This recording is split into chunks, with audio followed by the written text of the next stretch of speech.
Bonjour à toi. Aujourd'hui, je regarde avec toi ce qu'est le participe passé. Alors, ce qui est important de te rappeler, c'est que le participe passé peut être seul, il peut être avec l'auxiliaire être ou il peut être avec l'auxiliaire avoir. Alors, selon s'il est seul avec l'auxiliaire être ou l'auxiliaire avoir, il ne se conjuguera pas de la même façon. Il ne va pas s'accorder en genre et en nombre toujours de la même façon. Ça peut donc varier.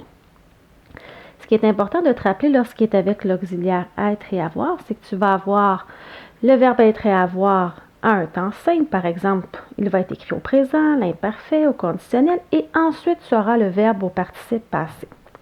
Pour savoir comment bien écrire ton verbe au participe passé, je vais regarder avec toi les terminaisons.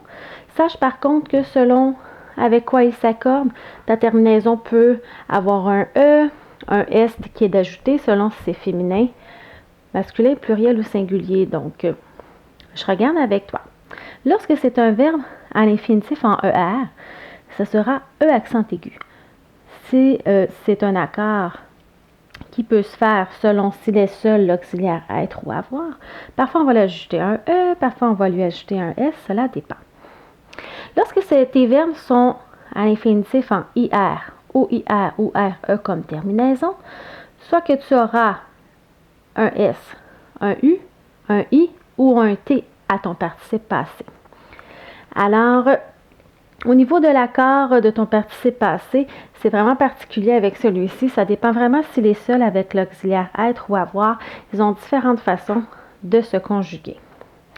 Alors, ce que je vais faire, c'est que je vais regarder quelques petits exemples de ce que c'est qu'un participe passé seul. Je vais t'en montrer un avec l'auxiliaire être et avoir pour que tu puisses comprendre un petit peu pourquoi je te dis que avec être et avoir, il va se conjuguer au temps simple, ce verbe-là, puis ensuite, je vais ajouter mon participe passé.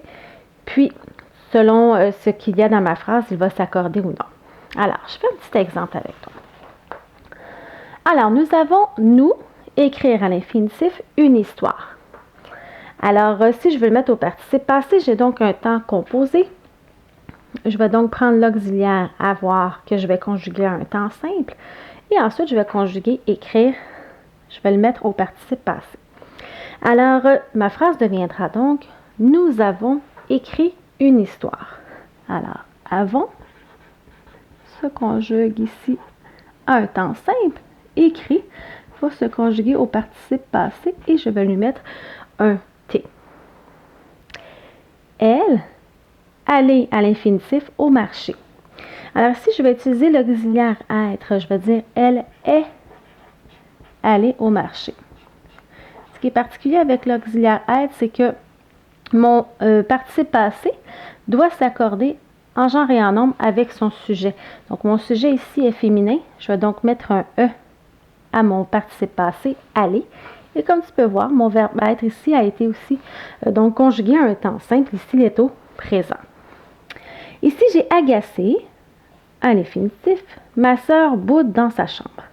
En fait, agacé ici va se comporter comme un adjectif puisque c'est un participe passé seul. Donc, je vais écrire agacé. Et la personne qui est agacée, c'est ma sœur. Donc, je vais devoir lui mettre un E parce que sœur, c'est féminin. Alors, je pourrais dire ma sœur agacée boude dans sa chambre. Alors, il se comporte comme un adjectif. Il va donc s'accorder en genre et en nombre avec le nom qui s'accompagne. Alors, le nom qui l'accompagne, c'est sœur. Donc, sœur doit lui donner son genre et son nom puisque le nom commun est donneur d'accord. Donc, c'était les petits indices pour le participe passé. C'est sûr qu'au niveau des auxiliaires, c'est pas toujours évident, mais prochainement, tu pourras consulter certaines capsules là, qui parlent justement comment bien accorder les participes passés avec les auxiliaires surtout. Alors, n'oublie pas d'aimer ma publication et de t'abonner à ma chaîne YouTube.